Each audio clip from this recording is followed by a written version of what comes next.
ODM. See you at the general elections. We are definitely not the first guys to be sacked. In 2006, Raila Amolo Odinga was sacked. And it's after that we formed a very popular political party with a clear vision, with a manifesto, with a constitution. That little did we know that we were joining a regional party, that we were joining an ethnic-based party, that we were joining a party that has a cult, that has a semicode, that is so dictatorial and so tyranny, that is not used to divergent opinion. And I think the Kenyan people will see it, that he did this for a decade among his community, among his ethnic group, that today we are asking the people of Ghana to enter. Thank you, Mr. Speaker. And Mr. Speaker, on the onset, I want to take and remind you of the oath I took when I became a member of Parliament in 2007 and 2013 and 2017, and that in the name of Allah, I will bear true faith and allegiance to the people and the Republic of Kenya, and that I will obey, respect, uphold, preserve, protect, and defend this Constitution of the Republic of Kenya. I want to challenge everybody to tell me that by the passage of this bill, there will be no post-election violence. I want somebody to tell me, and look at me in the eyes, that there are no election reforms. ODM asked, a lot of us asked for election reforms. I want somebody to look at me in the eyes and tell me if this bill contains any election reforms. I want somebody to tell me if this bill has united Kenyans or divided Kenyans. So, Speaker, the presidency is divided. Before you even come to the members of Parliament, before you go to the people of Kenya, Mr. Speaker, constitutions are not meant for leaders. Constitutions are meant for the people to check on the leadership.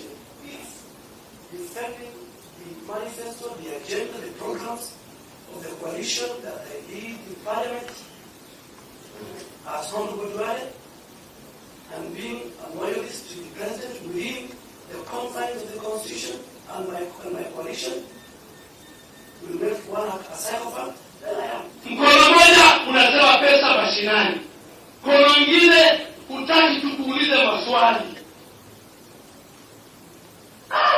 Hii pesa si ya mama yako bwana. Hii pesa si ya baba yako. Hii pesa ni ya Wakenya. Today is a day that I will remember. Early this year, we had the political parties amendment bill. Very chaotic, and the Speaker be serious until I am approved by this August House. The Speaker, I remember the answer will prove me right. I told my colleagues then that don't make laws that will harm you. And there are people who are running away from that chaos. As they say, Muribe, don't run. Muribe, don't run. Junaid and his colleagues don't run. Honorable Speaker, talking about dreams, this is a sorrow moment for me to be here bidding farewell to my fellow parliamentarians. Unlike last time, when it was a switch from the front bench to the back bench, today is a different. I will be walking out to actually go and implement the laws, the policies, the budgets, and the resolution of this House. I have been a legislative insider long enough, Mr. Speaker. I hope that as I go over to the executive, I will keep the faith and do the job with the dedication, diligence, and discipline. I'm a living testimony, Mr. Speaker, that you don't have to betray your friends to thrive in politics. Ignore that nonsense. I stood by William Ruto, now His Excellency President William Ruto, and Commander-in-Chief of the Kenyan Defense Forces. He stood by me. The currency of political hygiene, Mr. Speaker, is loyalty. Being principled. Can your friend rely on you when it really matters? Can you rely on your friend when it really matters? Can anyone depend on you? As many of my colleagues in here will tell you, we walked on fire. But but we stood firm. We stood with the truth. We did the right thing. We did not abandon our friends. Eventually, the good guys won. As I conclude, Mr. Speaker, I want to ask my colleagues and all Kenyans watching, for one thing, their forgiveness. I have been in this parliament for years, and I may have said words or done things that may have annoyed you, wronged you, or offended someone. I may never know what some of those were, but every time it was brought to my attention, I had acted in an offensive manner. I reached out to the aggrieved parties, and we buried the hatchet. I ask that as I go to the executive, you also grant me that honor. Sometimes, due to the nature of our politics, or firmness required to execute assignments, I may have upset or offended you. I apologize unconditionally to anyone in this House and outside this House who I may have wronged.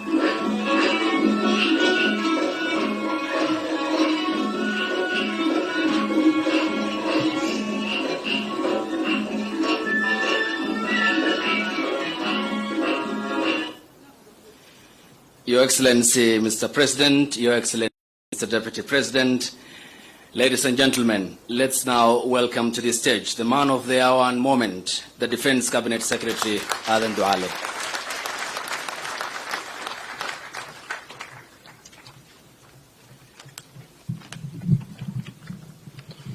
Your Excellency, Dr. William Ruto, the President of the Republic of Kenya and Commander-in-Chief of the Kenya Defense Forces, and my longtime friend, Your Excellency Rigathi Gachagua, the Deputy President, a good man and a honest man. Your Excellency Musalia Mudavadi, our Prime Cabinet Secretary, Your Excellency the Speaker of the National Assembly, Honorable Moses Wetangula, and a long-serving Minister for Foreign Affairs, Cabinet colleagues, Excellencies and Ambassadors present, governors, the leadership of the Parliament, all members of Parliament present, friends, book lovers, and my good friends from the Fourth Estate. Good evening. Your Excellency, thank you again, and all of you, for honoring this invitation to come and assist me in launching this book. For the record, it has been in the works for about 3 years.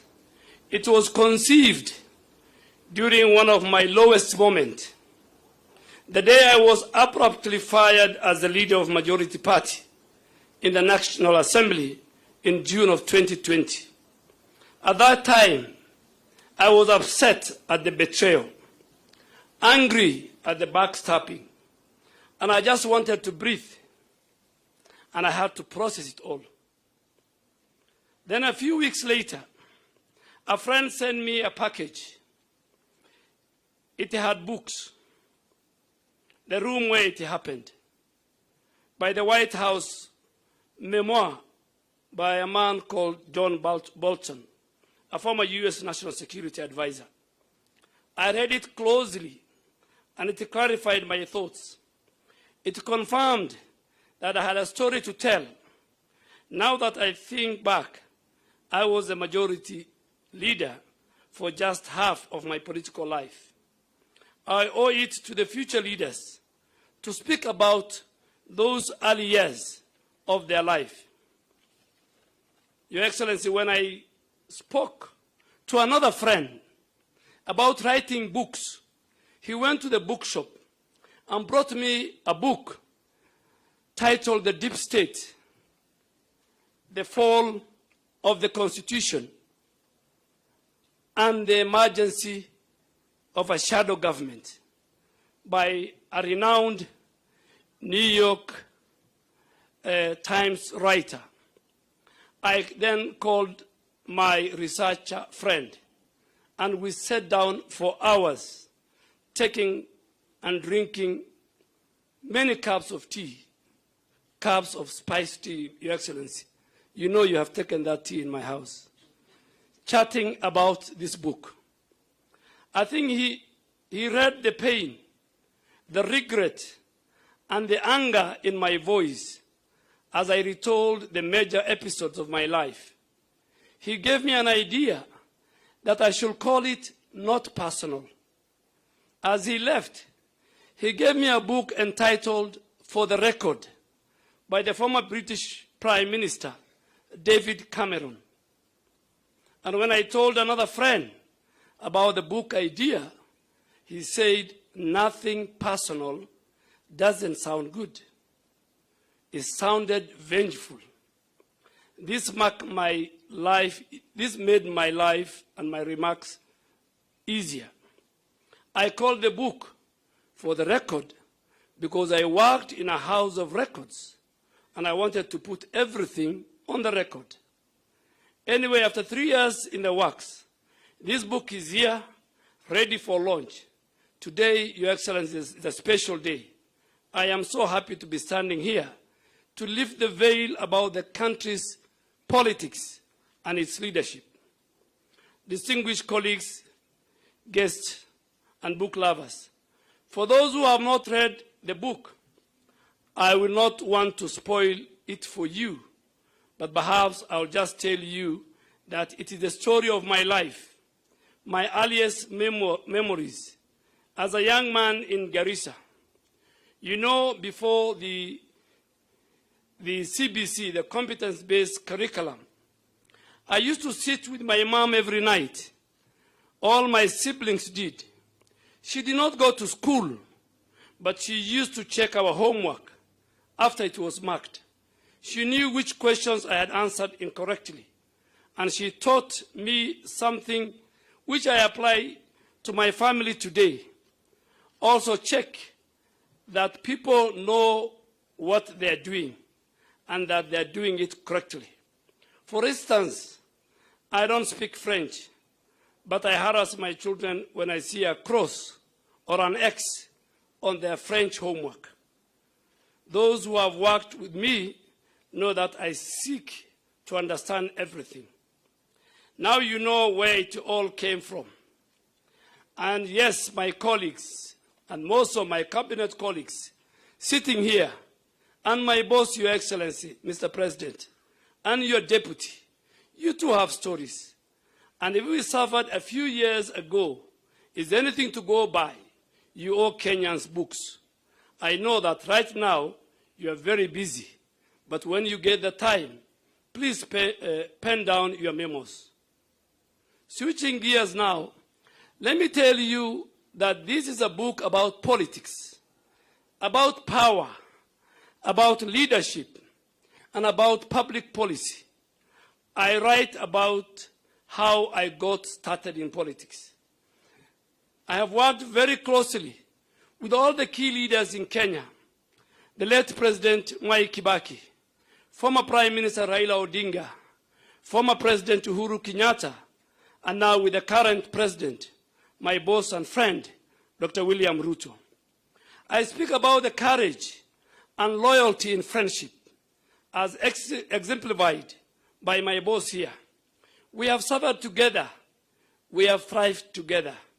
Mr. President is now leading us to transform this country.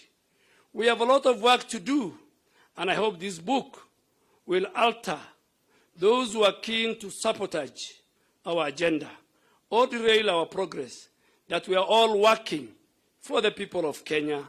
If we win, Kenya wins. There's also a chapter about legislative leadership. My colleagues from the parliamentary leadership sitting here, former Speaker J.B. Muchuri, and our current Attorney General, the current Speaker Moses Wetangula, Papa Waroma, my cabinet colleagues, and former majority leaders in the Senate, Kithure Kindiki, who also became at one time our deputy speaker, and Kipchumba Murkomen, the current CS for transport. They all know how hard it was to set up a bicameral parliament, the tension between the two houses, and how we got to balance. I also tell the story of devolution as a chapter, and the tension between the Council of Governors and everyone else, including the executive and the two houses of parliament. My friend Isaac Ruto Mr. Speaker, was to be here today. I invited him. He's on his way coming because he's very central in this book. He was part and a parcel of the struggle. He helped us pin together the URP Constitution. Many nights we sat with him at the family Bibilica along State House Road. And of course, the famous ile pesa bado inalete shida hata hapa ukimuuliza Mheshimiwa Rigiji. Still, the Senate, the National Assembly, and the county governors are still grappling with the same issue of ile pesa. But we are working on it, baking a bigger cake to make sure that we have enough for the counties, and the counties make enough to sustain themselves. It's not easy, but we are on course. Your Excellency, distinguished guests, ladies and gentlemen, I am sure many people do not know what we had to go through to pass laws. My opposition colleagues, the Honorable John Bandi, the Honorable Opio Wandai, were to be with me here today, but because of the political inhygiene in our country, they asked me to pass their message, and that they cannot be here, and they have sent their apologies. But they know the secrets, and I have shared those in the book so that future leaders know how to apply the game to win for the people of Kenya. Sometimes we had to push through necessary laws to make sure we kept our country safe, to make our economy friendly for domestic and foreign investment, and to make sure Kenya got the best deal. The record speaks for itself. Whenever there was legislative overreach, the other arms of government, such as the judiciary and the executive, did their job. It's the beauty of our Constitution. As a leader of majority in the National Assembly, you do a lot of work. You are the leader of government business. And at the same time, you're also a parliamentarian with a constituency. You have to know how to work with the cabinet secretaries, with the fellow MPs, and with the public. You automatically become the face of parliament. Do you guys remember when those activists and civil society fellows brought bloody pigs to parliament buildings and labeled the names of leaders? Myself, the late Jacoyo Midio, the late Francis Nyenze, and many others. We have seen it all. I've had people attacking some of us who were in the last government for approving the debt ceiling under the Jubilee administration. The borrowing came from good place. We wanted to invest as we baked a bigger cake. But instead, people minted the money, changed the scope of the projects, and began diverting attention when we complained about the wanton corruption in the last 5 years of the previous administration. But seriously, how do you build a railway that ends in a thicket? Move business from Mombasa, a thriving port in the East Africa, to a bush. I know they say, build and they will come. But you don't need to kill the economy in one corner of the country for it to grow in another corner. Our development has to be inclusive, and I think we ought to have done better with the taxpayers' money. Thankfully, President Ruto corrected that policy mistake immediately he took over and took the port business back to Mombasa. There are many more that we are correcting, and we believe we will fix the economy and make it work for everyone. On the debt matter, we decided, because we are in a hole, we will not stop. We will stop digging. And as the president and his deputy have said many times, we have everything to make sure that we cut down on the borrowing, raise more funds, and rebuild our economy for the benefit of everyone. It will be painful in the beginning. As a businessman, as a Kenyan, and as a leader, I can tell you that we need to fix the economy now. We have to find money to pay the debts and grow our economy. And we can no longer borrow from Peter to pay Paul. Your Excellency, distinguished ladies and gentlemen, The Cabinet Secretary, Honorable Musalia Mudavadi, is here. He appears in one of my important chapters. He knows the story of 2013. He bought a copy of my book a few days ago. I did not tell him the inside story of the Madimoni scandal. He has his version to tell us one day. But for the first time, he gets to hear my side of the story. Maybe Honorable Musalia, when he gets the chance to speak today, he will tell us his side of the story of the Madimoni scandal. Honorable Musalia Mudavadi is a very tough man, a brilliant economist. I tell everyone that Musalia's speech, known as the earthquake, was brilliant. He diagnosed Kenya's economic problem very well. He knew the situation, and now together we are working to remedy that. When Musalia said, "Tusidanganyane," I felt it. He spoke his truth, many truth, and the truth of 50 million Kenyans. I put that on record too, and I hope he'll get the time to also put it on record. And his speech appears in my book. Your Excellency and distinguished ladies and gentlemen, there's a whole chapter on how we told disbelieving Kenyans that the cases at the ICC were political international conspiracy. Winning those cases was a master class in politics and in geopolitics. You just have to read the book to understand what the current president and the former president had to go. What we had to do to tell our friends, and many, many friends internationally and locally, that we knew their schemes and we were never going to deliver, their schemes are not going to deliver justice to the post-election violence victims in our country.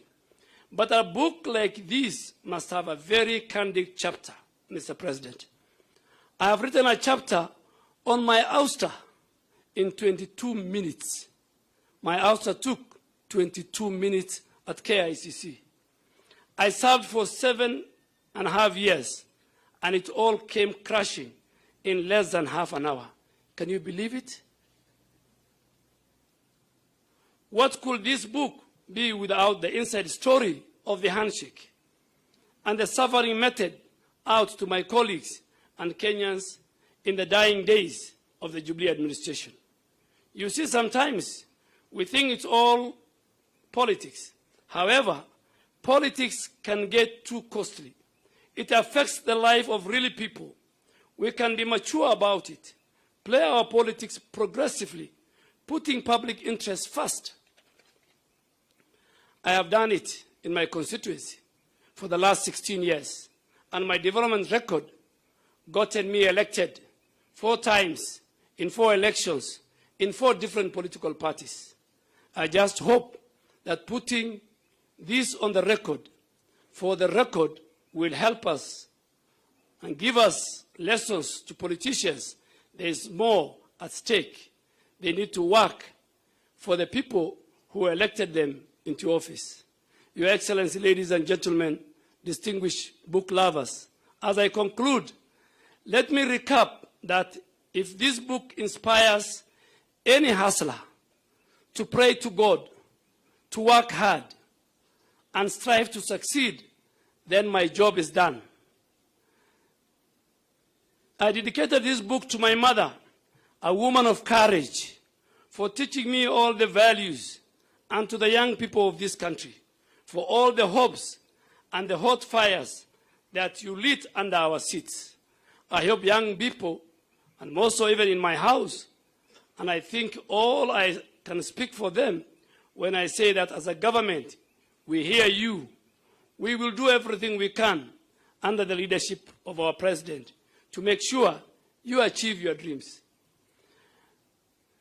I also have a word to all the young leaders in Kenya who are excited about being in public office. Deliver what you promise. You have the next 4 years to do your job. If you don't, I am sorry, your opponent will have you for dinner. It's really a matter of planning. I hope my book helps you, will help you get more political lessons. Finally, I want to thank you all for coming. I don't take it for granted that you braved the traffic to be here for this launch. I'll be signing copies after the event. There are more books being sold out there. Grab one for yourself and more for your friends. You can still get the book from my website, www.adenduale.com, or from Nuria Bookshop, Prestige Bookshop, Yaya Bookstop, Kibanga Books, and many others. Your Excellency, and under my conclusion, let me pay tribute to men and friends who sit here, who played the ultimate role in a very difficult journey. The Honorable Minister for Interior, Professor Kindiki. He appears in my book at one page or one chapter as a brilliant constitutional lawyer who spent with us many days and nights at The Hague. And on another chapters, he appears as a leader of majority who became a victim of the deep state and the systems. And just because we happen to be your friend, when we didn't choose to be a friend, we all found ourselves in the space of politics. The Honorable Kipchumba Murkomen, the Honorable Cecily Mbarire, the Honorable Aaron Choriot, Your Excellency, who you remember, he came to the House through a by-election. And I remember there was a Kericho by-election and a Malindi by-election, when in one of my chapters, I received a 411, where myself and Honorable Kipchumba Murkomen and others were implicated in a certain issues. So that chapter, I don't want to read for you that chapter, and that chapter, Your Excellency, is called "You Have Touched a Live Wire" in my book. Your Excellency, the former Speaker of the National Assembly, J.B. Muturi, has a lot of places in my book. Advice he gave to the former president when our colleagues in the Senate were replaced, and now the knife was coming for those of us. And of all, the day that there was changes in the National Assembly, Your Excellency, the only person I felt for was the Honorable Cecily Mbarire, the governor of Embu now. I said they should have left this lady alone. Those of us, when we go home, we can still survive. Your Excellency, our great Deputy President, a man of serious words. And today somebody told me, the only other politician we expect to write a book like yours is Rigiji. He is a man of the truth. So we expect Honorable Rigathi. Our two brothers, Your Excellency, Honorable Musalia Mudavadi and Honorable Moses Wetangula. The earthquake, the conference that we went to Bomas, and the speech he gave, and the leaders who ran away when they saw you, is well documented, Your Excellency, in this book. Your Excellency, your speech at both Bomas 1 and Bomas 2 is well documented. And when I look at that speech you gave, the first Bomas, Your Excellency, at least we were there, myself and Honorable Kipchumba spoke. But in the second Bomas, because we were no longer part of their club, you are the only one who was there. And we felt for you as we watched from the TV screens that what will they do to this man? But God gave you the courage and the patience, and you took a lot of time. I drew a lot of lessons from your patience. They were heckling you, and you could say, so is it? You think so? You know, words like, you think so? If you can convince me, I am ready to listen to you, you know, very calmly, you know. They humiliated you. So there's a huge chapter on that, Your Excellency. Your Excellency, my journey with you in ODM in 2005.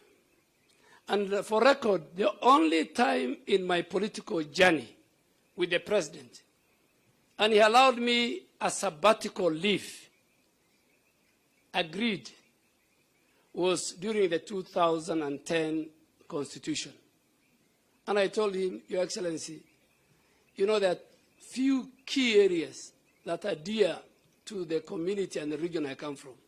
The card is caught. And today when I look back, I am so proud that even during that referendum, where the former Prime Minister, the former President, the former Vice President, the whole government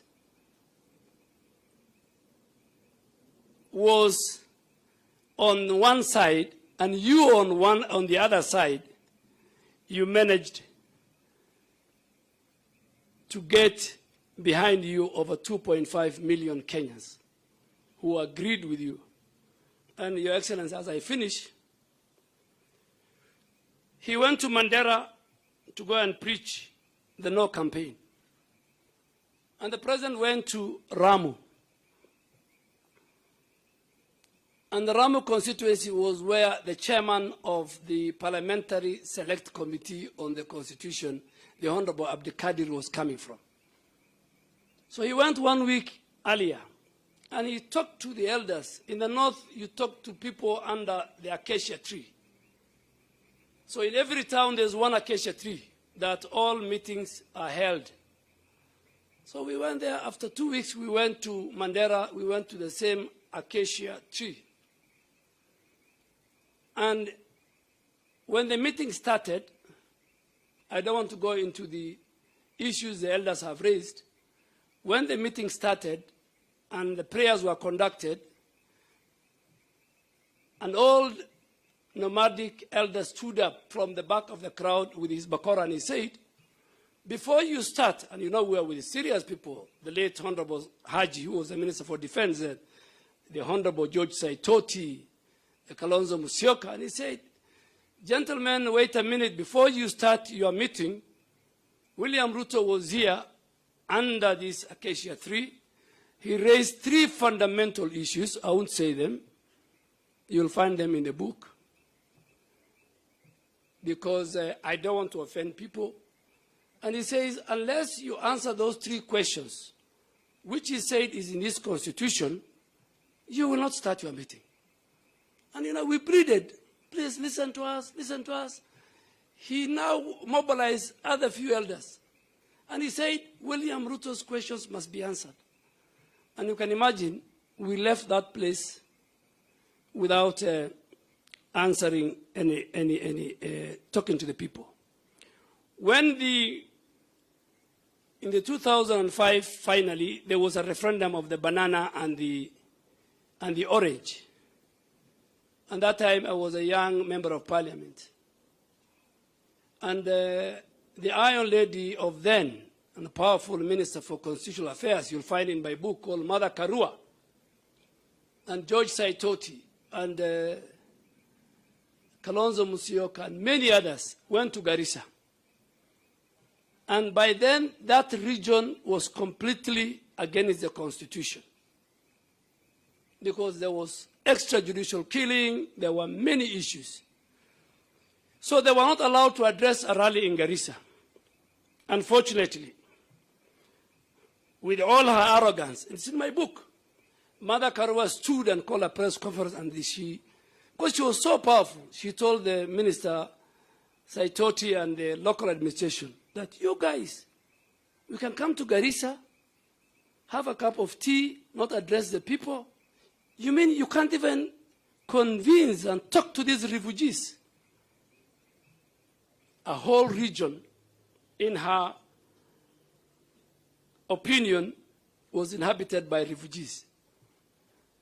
Your Excellency, I want to thank you for coming.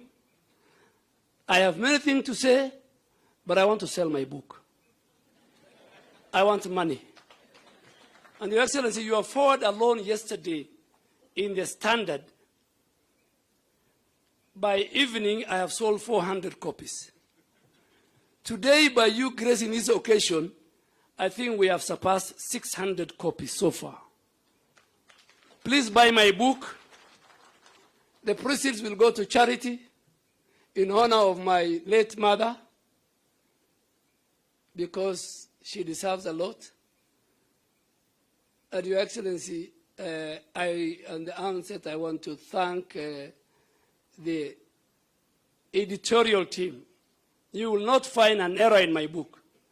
I want to thank and applaud the editorial team that helped me put this book together, the legal team that made sure the people I have described in this book will not go and take me to litigation, and did the copyright. And finally, the bookstores who have, in the last 10 days, helped me sell my book. Your Excellency, finally, I want to thank most sincerely the diplomatic corps. The Dean of the African Ambassadors is here, the EU ambassador is here, the French ambassador is here, the Turkey ambassador is here, the Saudi ambassador is here, representative of the British ambassador is here, the Swiss ambassador is here, and the UAE representative is here, and many, the Moroccan ambassador is here. I really want to thank the diplomatic community. I want to thank my colleagues, members of parliament who are here. David Ocheng is here. He has, I have a lot of stories in my book about David Ocheng. The chairman of the Pastoralist Parliamentary Group is here. Our cabinet colleagues are here. Senior government officials are here. Religious leaders are here. Defense attaches at the back I'm seeing from our foreign governments based in Nairobi. Your Excellency, that's my story.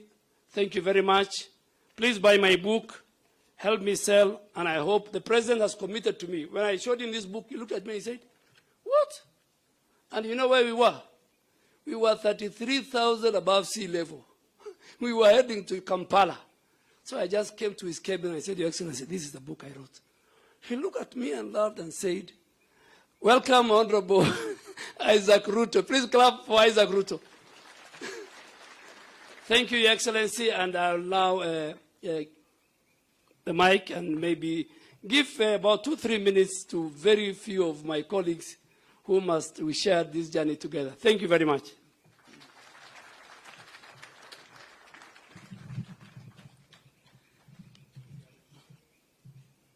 Thank you, Defense Cabinet Secretary, the Honorable Aden Duale, Your Excellency, Mr. President, Your Excellency, Deputy President.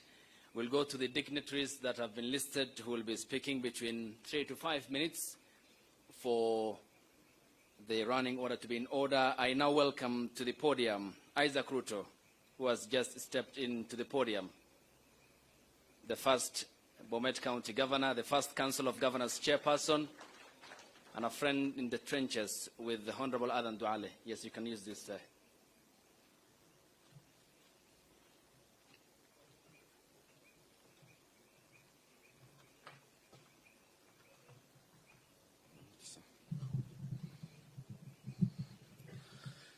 Your Excellency, the President of the Republic of Kenya, Chief Cabinet Secretary, Speaker of the National Assembly, my good old, I must apologize, the Deputy President, Your Excellency, Honorable Duale, Waziri, Tika, your Defense,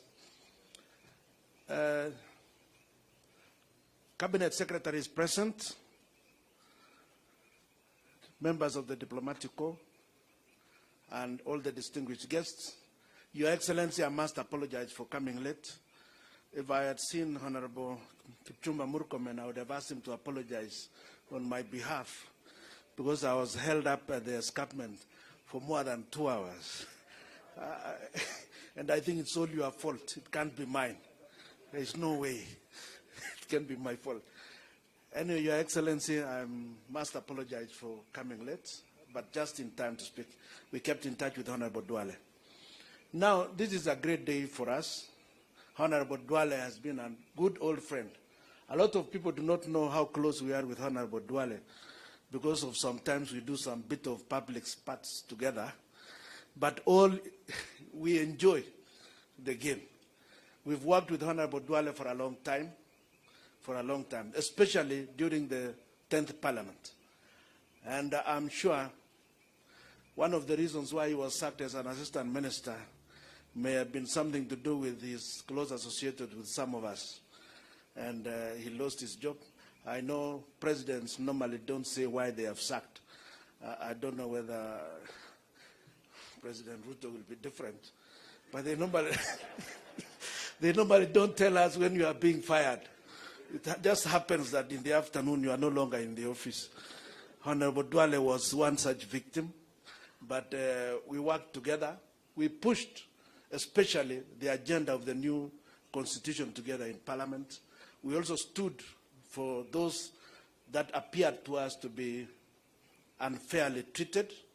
And Honorable Duale speaks his mind. And I think that is one of the things we share. He speaks his mind, even if you are not in agreement with it, he will tell it to you to your face. And I think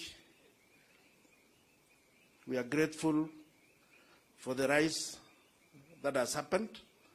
And I have not had the occasion to read the book, but I'm sure it must have said all that which is true, because he just notified me yesterday and I was in the villages and I told him I'll definitely make it to come here. But Honorable Duale, I hope you'll continue being forthright, and I'm sure you have told us the whole truth in the book. It's good to be forthright. It's good to say that which you believe is right. And therefore, Honorable Duale, thank you very much. I'm sure this book, ni ya mama yako, na yangu, na wewe, tuendelee namna hiyo. Asante sana, and God bless you.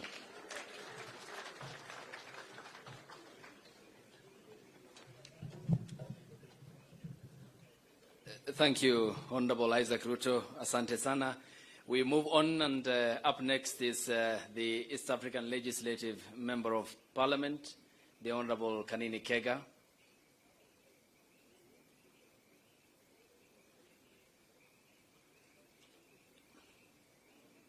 All right, we then move to the United Democratic Alliance, UDA Party Secretary General, the vibrant politician, Cleophas Malala.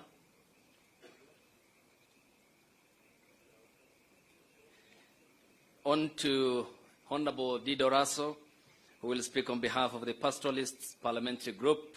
He is here, obviously present. Thank you.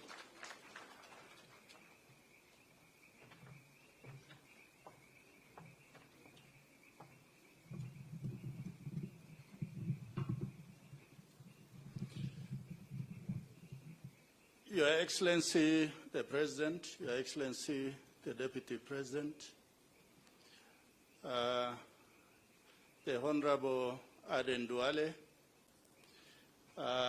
my colleagues from the Senate, the National Assembly, the Speaker of the National Assembly, distinguished guests, ladies and gentlemen, I stand here as a member of the Pastoralist Parliamentary Group and also as their patron. I am a third member of Parliament representing the constituency of Saku in northern Kenya, Marsabit.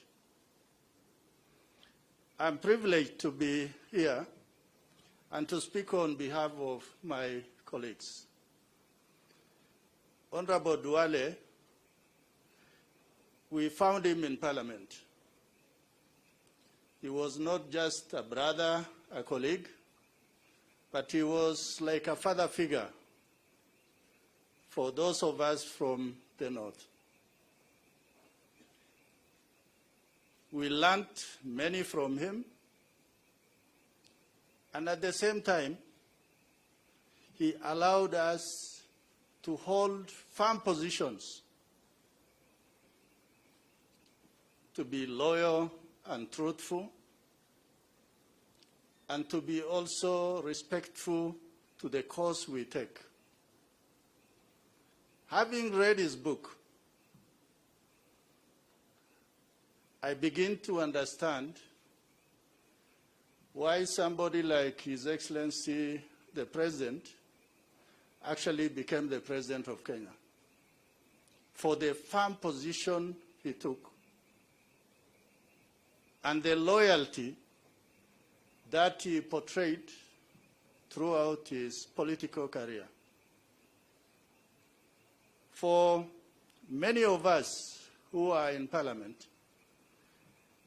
I think we must begin to read that book to take away a substantive portion of it, that you don't have to play the game of others. You must play your game. And finally, there's one thing that we learned from Aden Duale. And you know, sometimes 2-3 years ago, there was something called the WikiLeaks, where as somebody came to, I believe, the US Embassy, they were able to pick some things. And then somebody else relayed, and this thing was serialized internationally. And sitting with a smart person like Aden Duale, one must be very careful that you don't drop the pen, because he will note it very quickly that this is something. And throughout, he carries around a book.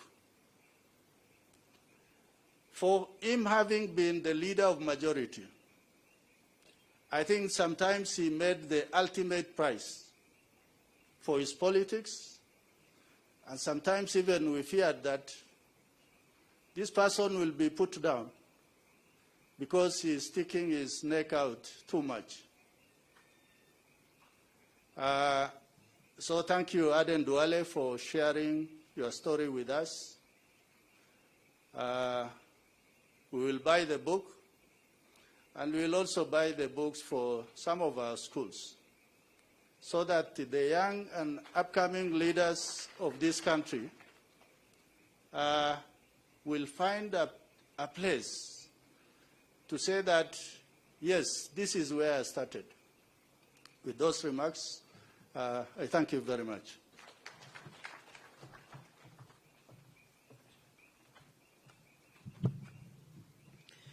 Your Excellency, Mr. President, Your Excellency, Mr. Deputy President, having mentioned library, I was informed by the U.S. Embassy representative here that they have gotten 16 copies, one for the Library of Congress in the United States of America, and the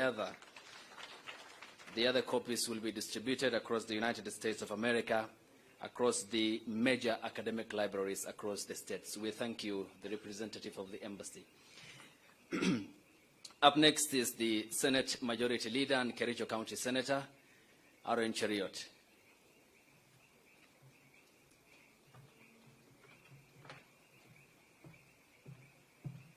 Your Excellency, the President, Deputy President, Prime Cabinet Secretary, the Chief Celebrant of the Day, the Honorable Aden Duale, and all dignitaries that are here, I greet you all good evening.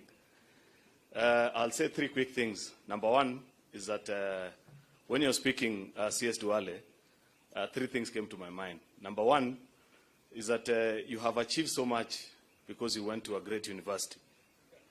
I know the university that you went to, tucked somewhere in the green, beautiful, lush highlands of the Rift Valley. When you were in class, you didn't have the distraction of matatus running next to your classroom, or a discotheque distracting your activities as a student, like some of your neighbors next close to you. I'll not say who. Secondly, Aden, the thing that I celebrate the most about you is that you are a man of immense faith. You know, when you talked about standing by your friends, I remembered a picture that is in the book. If you go through the pictures that are in this book, you will see among the many photos that are in the collage section of the book, you will see a momentous day in the political life of our president, the day that we launched URP at the Bomas of Kenya. And there's a famous photo where he's holding the horn, the sign of our party. If you look at that high table, it has about 6 men. Out of all those 6 men, the only one who supported your presidential bid is Aden Duale. The rest failed by the wayside, and they chose different paths. That speaks to you, that you're a man of great and immense faith. You stand with your friends. Of course, third is that as a senator, you know, I'm seated there between the people that preceded me in the office of a majority leader of the Senate. And when you're speaking between us, we were consulting quickly.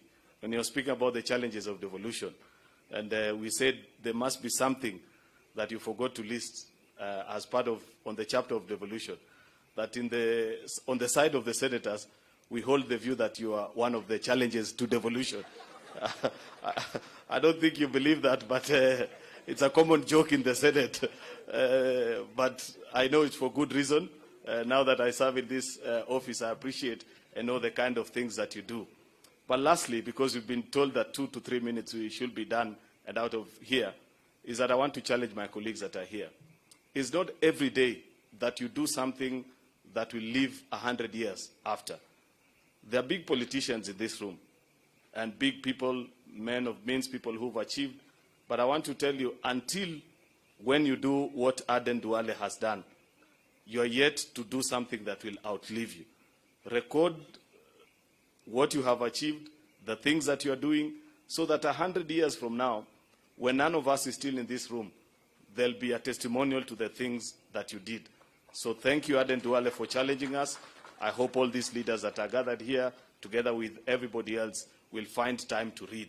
Of course, the last thing that I will say is that there are many people who ask themselves, where do you get the time to read? But I know that you have a lot of time on your hands. You read a lot of books every day. It's only unfortunate that those books are in the form of WhatsApp messages, TikTok videos, and all the time that you spend on your phone. At least take time to split between that time and reading a book so that you add on to your wisdom and the things that you need to know. Thank you very much, CS Aden. Thank you for giving us this great gift. God bless you, and God bless you all. Thank you. Mr. President, Mr. Deputy President, I now welcome Governor Cecily Mbarire, Embu County.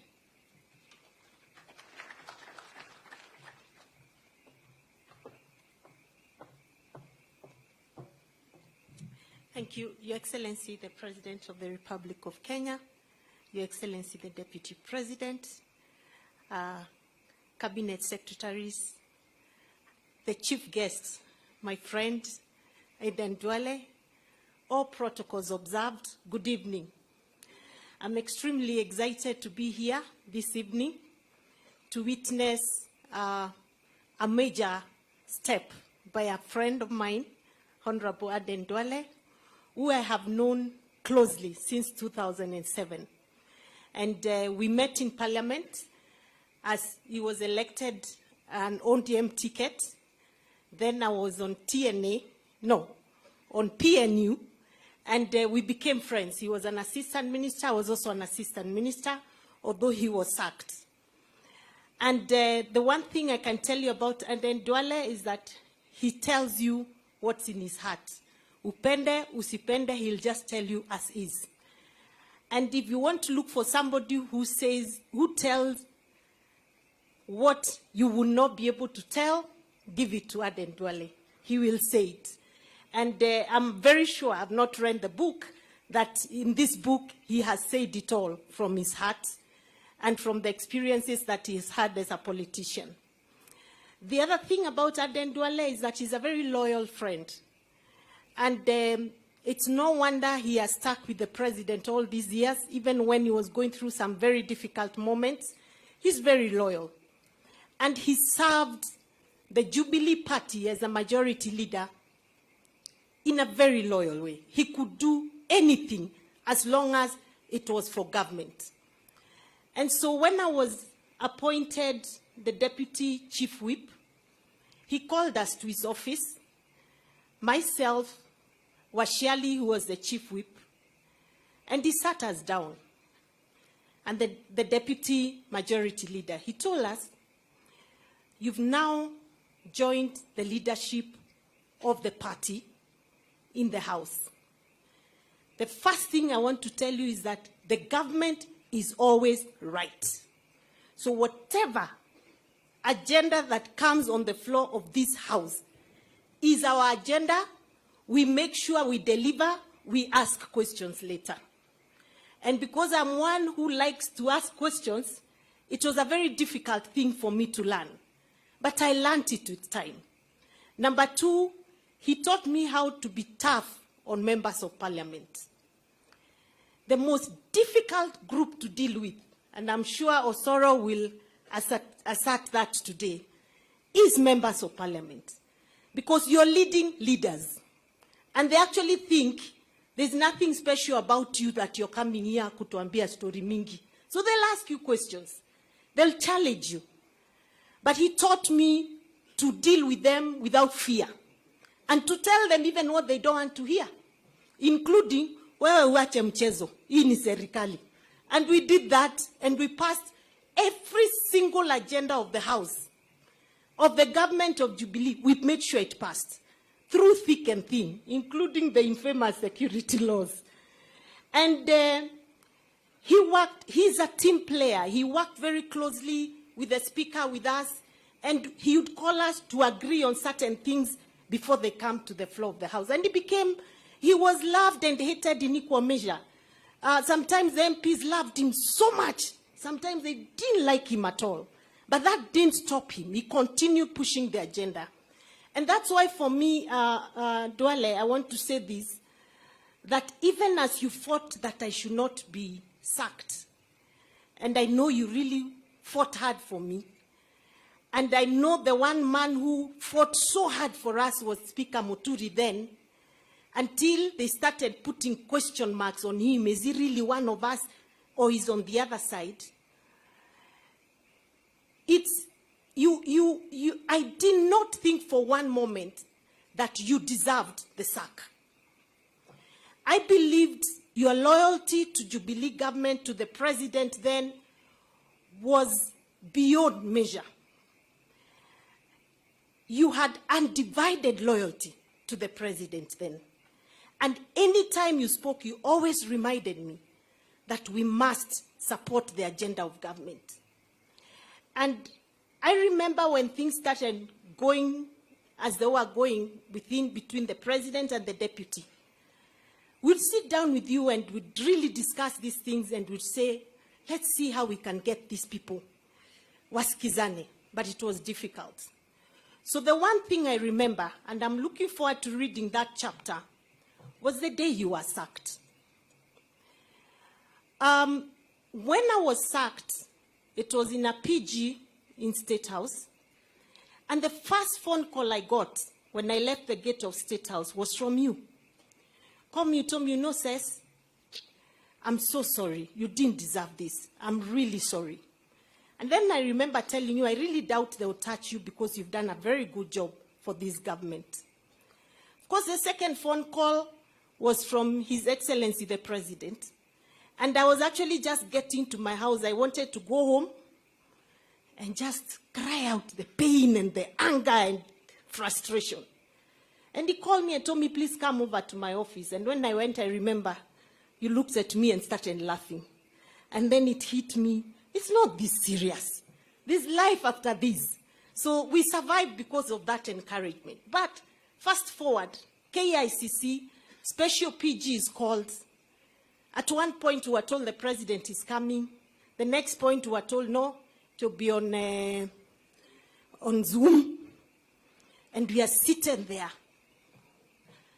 And I sat at the end because we were already very tired of the government. And we were right at the corner. And I remember Duale was seated, of course, being the majority leader, is seated in front there. Then I watched as, you know, MPs prosecuted the agenda, and I listened to the president say, you know, sometimes friendships and leadership are different. And I'm like, what? Then the next thing, proposal. One lady stood up and said, we want to remove the the majority leader. And another one who had no idea where she came from supported. And Honorable Duale was gone in a second. And I think I felt more pain that day than I did when I was actually sent packing.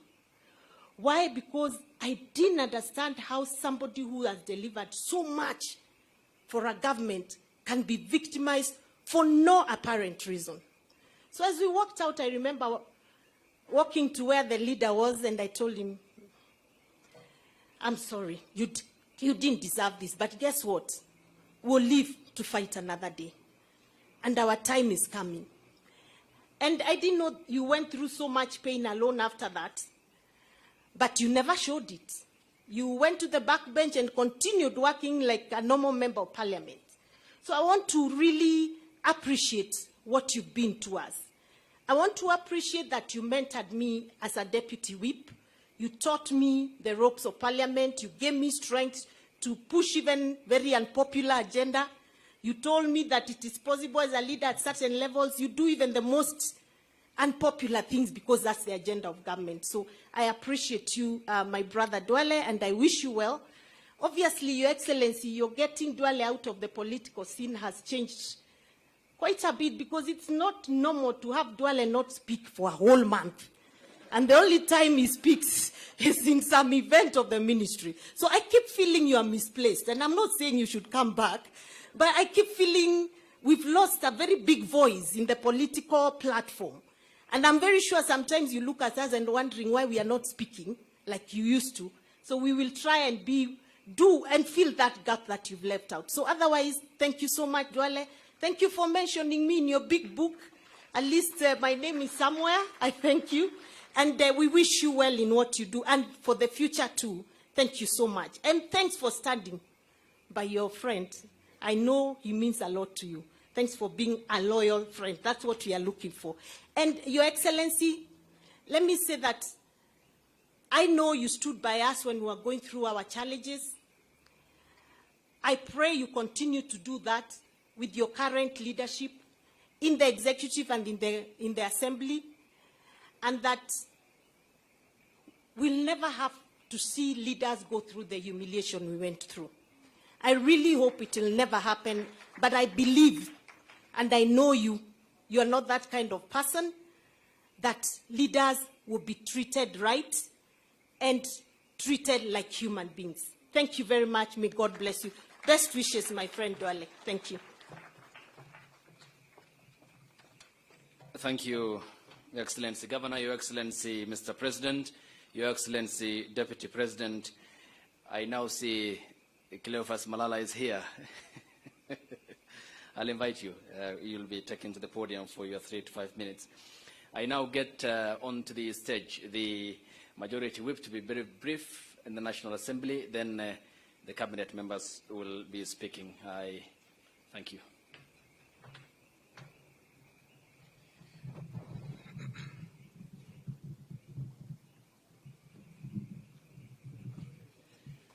Your Excellency, the President of the Republic of Kenya, Your Excellency, the Deputy President, Prime Cabinet Secretary, Right Honorable Moses Wetangula, the Speaker, and all protocols observed.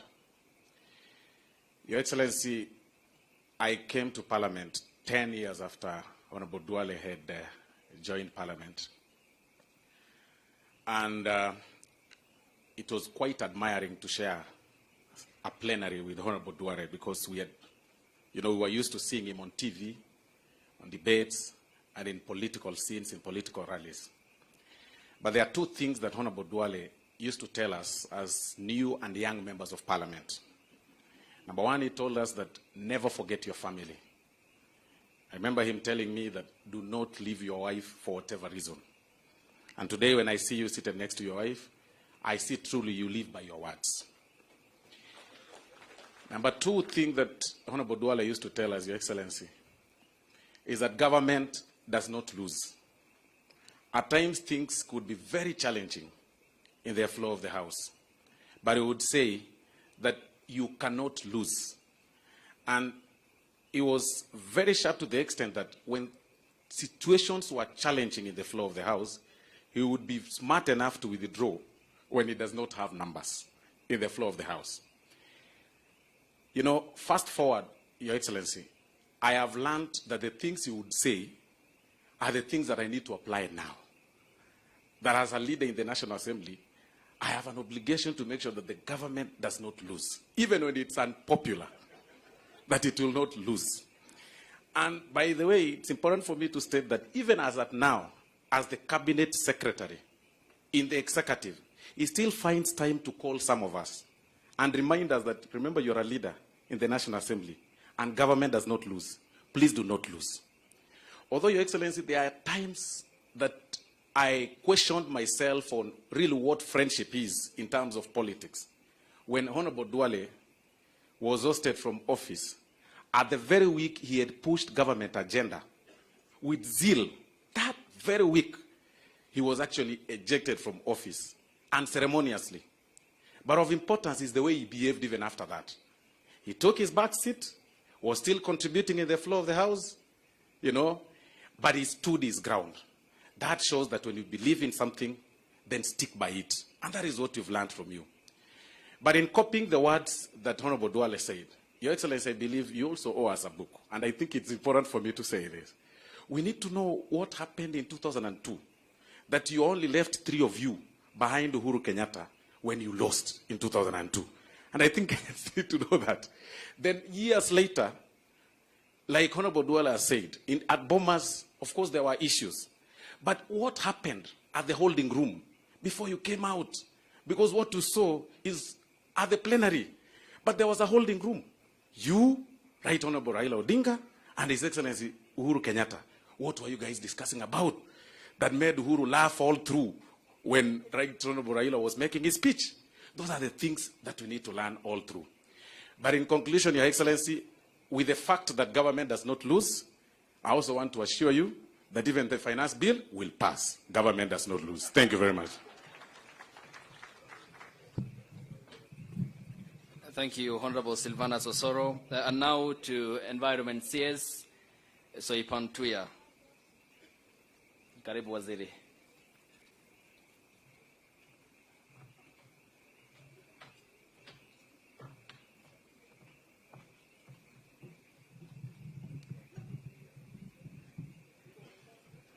Your Excellency, the President of the Republic of Kenya, Excellency Deputy President, the Prime Cabinet Secretary, Honorable Speaker of the National Assembly, Cabinet colleagues, members of the diplomatic community, members of Parliament, and everybody here. Clearly, I did not know I was going to speak. I think it was by design. But first is to congratulate my brother, Honorable Duale. I'm a mentee of Honorable Duale. Only that I'm not as loud as he is. But he has taught me a few political tricks during our 10 years period together in Parliament.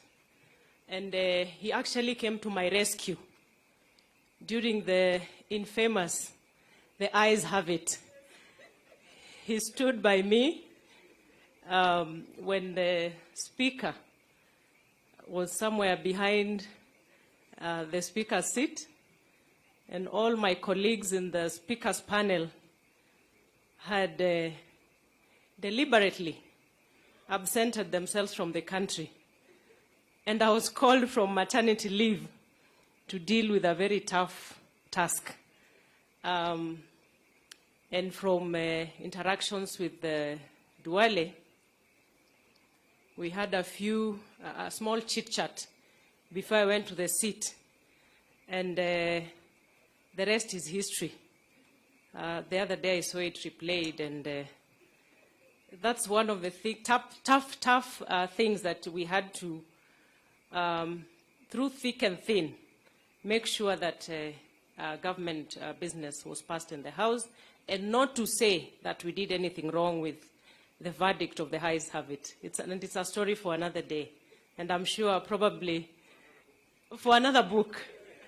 And I'm hoping, because I've not yet read the book, that Duale might have done an account of the true story behind the Eyes Have It. With those few remarks, Your Excellency, I will buy the book and also I have a few libraries, about 5 of them, that I'll also buy. So I'll buy 6 books and put some in the 5 libraries. And I know many young Kenyans are going to benefit from your leadership. Thank you very much. Thank you, Waziri. Up next is his cabinet colleague, Kipchumba Murkomen, the Cabinet Secretary for Transport. Karibu, Waziri.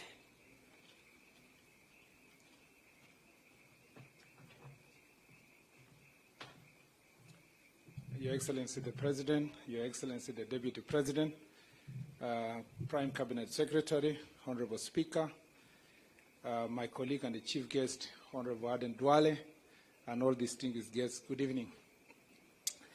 I am actually the least qualified to speak about Honorable Duale, and I consider myself extremely privileged that he has reminisced our interactions in a number of chapters of his book, from Kenya to The Hague and back. And since Honorable Duale is my big brother, I want to start by saying thank you very much for putting me in a book. At least if I don't write anything, someone will read me somewhere in your book, and they will ask themselves, who was this Murkomen? Number 2 is to really say that I came to know Honorable Duale because I was recruited to the School of Politics of William Ruto. I was actually picked like the way Jesus picked his disciples. And those of us who have worked with President Ruto, you know he is deliberate in recruiting people to work with him. He actually recruits. So I was this political analyst, and one day he had looked for me, and I had heard a word that he had said derogatory things about me to my member of parliament. So he told my member of parliament, where were you when this one was going, talking all these things he's talking on TV? I hear Lina told him back and said, but he was in ODM with you. I wasn't hearing you. So one day he calls me. Okay, coincidentally, we met at the airport. And so we land in Nairobi, and he spends 2 hours speaking to me about leadership and politics. And so he recruited me to his School of Leadership, and since then I've never left. That is where I met Aden Duale. I was a young boy, the briefcase carrier. Although I was a university lecturer at a young age, I was the one who used to take the notes behind the scenes. At some point, I was a Mutu Mkono of Isaac Ruto, trying to reclaim UDM, which was being taken away from us. And soon thereafter, I became the Mutu Mkono of the entire team to work on the URP agreement. And in the process, Duale was always there. One thing about Duale, one thing if you don't know about President William Ruto, he knows how to arrange his team like a coach would arrange, like Pep Guardiola would do it. Even though I don't like Man City, but he knows how to arrange his team. And so everybody had a strategic job to do in this URP. Even, I dare say, Honorable Chirao Hale Makwere had his role. Do you remember, Mr. President, I asked you, why would you go around with Chirao Hale Makwere? What votes will he bring? You told me, no, this is my Biden. because Obama was the president and he was younger, and there was a Biden old man called Chirao, who was the vice president. So I said, okay, it's fine. So in the rallies I used to observe, Duale would speak at the most critical moment of the rally. And amidst the noise and the loud voice of Duale, there are very few public speakers who speak often consistently and deliver a message from the beginning of the speech to the end. If you doubt, go to the speeches of Honorable Duale. Honorable Duale will speak in a way that when the president now comes to speak in the culmination of the rally, everything had been brought together. It is now number 9 who is going to score the goal. And the president, you know, will just be clapping when Duale is speaking because he knows how to package. It is through this school of William Ruto where Duale was a top student up there and we were trainees when I learned that even rallies and speeches and messages planned. And so we would sit, Duale would come around and say, what's the message today? Then we'll sit around and work on the message. And then we put together. Then Duale will be the last person to deliver. So one thing about Duale is that he is a team player. He is an eloquent speaker. Number 2, Honorable Duale is loyal. Loyal to his friends. And sometimes loyal to a fault. I actually believed that after we were axed from the leadership positions, I actually thought you would choose to go with President Uhuru Kenyatta. We had actually literally given up. In fact, I admire your tact because, maybe I should not say too much, but let me say this. For a long time, Duale would not call directly. He was still calling on WhatsApp. Those of us who had surrendered, we knew our days were numbered, had already been calling each other directly because even plotting openly what we are going to do to Uhuru Kenyatta. But Duale would come at night and come and sit with the president. So Uhuru Kenyatta was not wrong to sack you because he knew there was no doubt that anything was going to be plotted against the President William Ruto and you are going to sit in that room. So you must give him credit also that it's because of your loyalty that he had to get you out. But even in the hardest moment, there is no day Aden Duale betrayed President Uhuru Kenyatta. Not a single day. Not a single agenda of government that he sabotaged because he believed that the president was not supporting his deputy.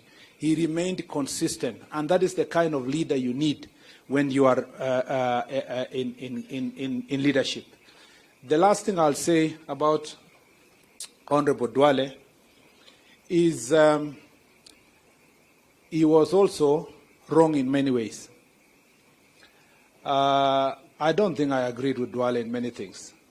And we disagreed publicly. Yeah, we disagreed publicly. Duale would get so worked up. And we would go and tell the president, you know, hii mtu yako ni msumbufu. Hii mtu boss, weka hii mtu kando saa ingine. Particularly, we disagreed completely about the bicameral legislature. I was a mtu wa mkono of first majority leader of Senate, Professor Kindiki. And I think there are many things that you hurt us, Duale. Because sometimes you are like an elephant. When you pass through a place and you believe in something, you will clear the path completely. And many of your friends will agree with me that if you believe in something, everything else will have to give way for it. And even where we wanted to compromise a lot, to negotiate and compromise bicameral legislature, we never, you are no time for compromise. That's where we lost you. And as my friend, I'll tell you the truth, as a honest man. But because memoirs is about history and times of all of us living, I did not come here to praise you. I just came to thank you for doing a good job. In the cabinet, I think time has come. When you dance in a stage, I think there comes a time you must exit so that others can play in that stage. Kindiki exited the stage, I became majority leader. I exited the stage. I think the current majority leader is doing even a better job than us. One thing I've learned, and I think that is something we must all learn from Dr. William Ruto, because we are all students of his school, including what he has forwarded here, is that as a leader, you must not be petty. You must be ready to facilitate others to even be greater than yourself. And you must be patient in mentoring people. If President William Ruto was someone else, he would not continue to have Duale as his friend, because so many people came to him to tell him, you must leave Duale. So it was not just loyalty of Duale to President Ruto, but President Ruto was also loyal to his friends to a fault. And that's why he stood by Duale and the way you stood by him. I don't want to say much because I would look like I will be soliciting you to be kept in cabinet forever. Let me just say that I admire what you've done. You've challenged us. I am not ready to write a book now. Some of us are not as courageous as yourself. There are some things, if you say now, some of us don't want to commit yet. And there are some things you said in that prologue. Honorable Duale, in men's conference this year, you will be disciplined. Thank you, Mr. President.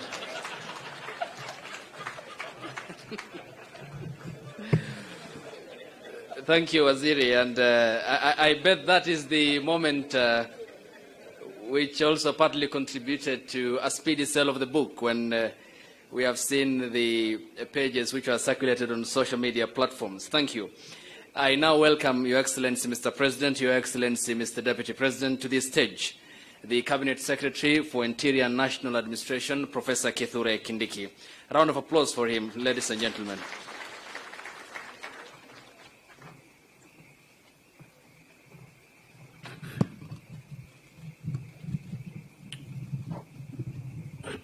Mr. President, Mr. Deputy President, and all the important guests present here, my friend, my brother, Aden Duale, and your wife. Your Excellency, the President, allow me to also say I'm delighted to be here.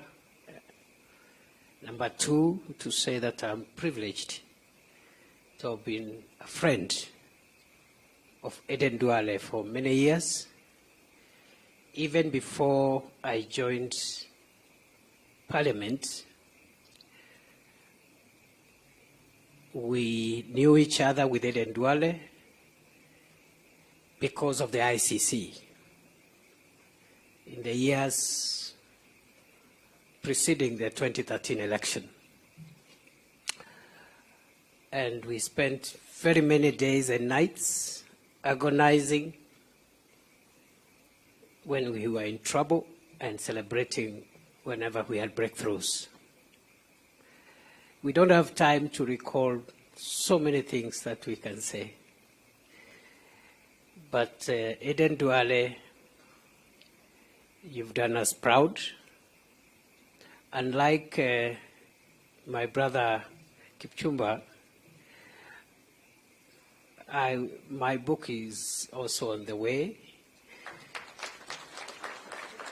And that is the way to go.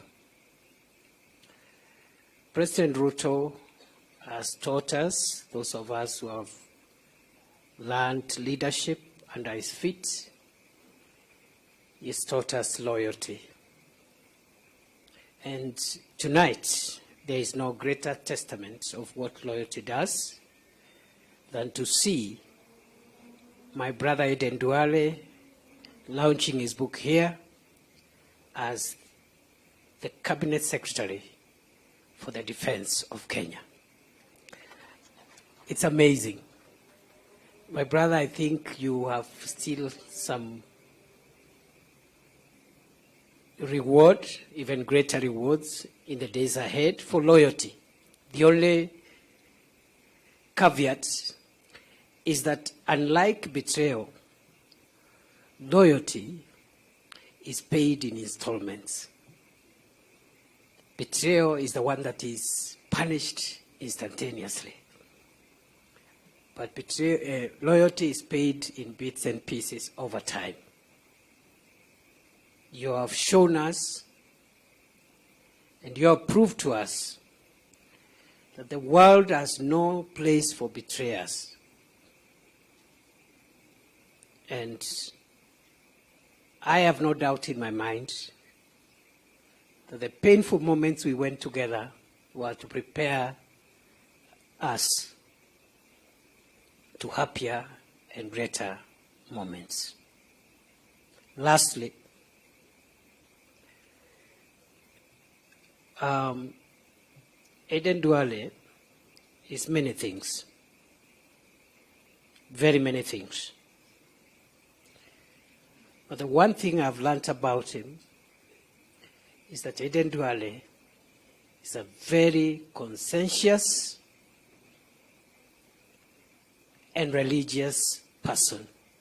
He's a man of faith. I have learned the lesson for those of us in politics and public life. As much as we do what we must do in the public space, we must take care of our private, spiritual, and family lives. And I have very many examples because I have interacted with Aden Duale at very close and personal levels. And I have learned that that separation is very important. And lastly, many people believe politicians love money. Aden Duale and his experience has proved that not all politicians love money. Because if it were about money, at the time when it really mattered, at the time when the issue before us, when I say us, is many of us in this room, the issue was, it's either you betray William Ruto and get all the money in the world, or you stick with him and pay the price. Aden Duale chose to stick with his friend, the president. And for the younger politicians, please, friendship, loyalty, truth is superior to power, money, and betrayal. God bless you, and God bless you, my brother. Congratulations, Aden Duale. Thank you, Professor Kithure Kindiki, Chief Cabinet Secretary, Interior and National Administration. Allow me now, Your Excellency, Mr. President, to welcome back the Defense Cabinet Secretary to the stage with the rest of the running order. Thank you, Waziri.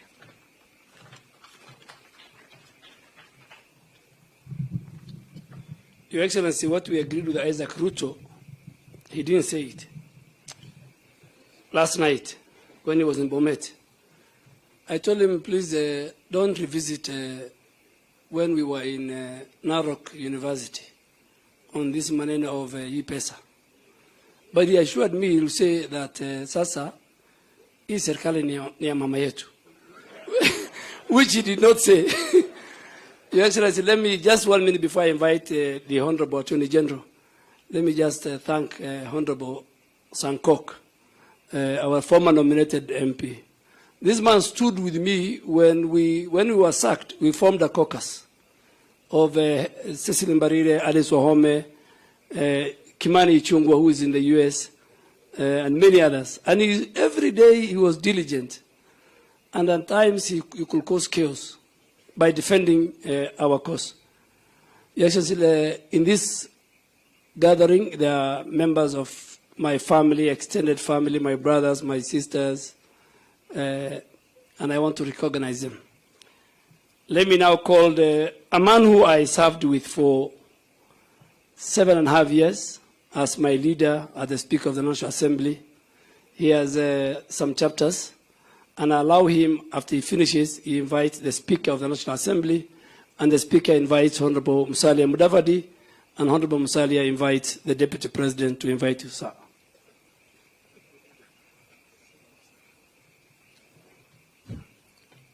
Your Excellency, the President of the Republic of Kenya, Dr. William Ruto, Your Excellency, the Deputy President, Prime Cabinet Secretary, Cabinet colleagues here present, governors,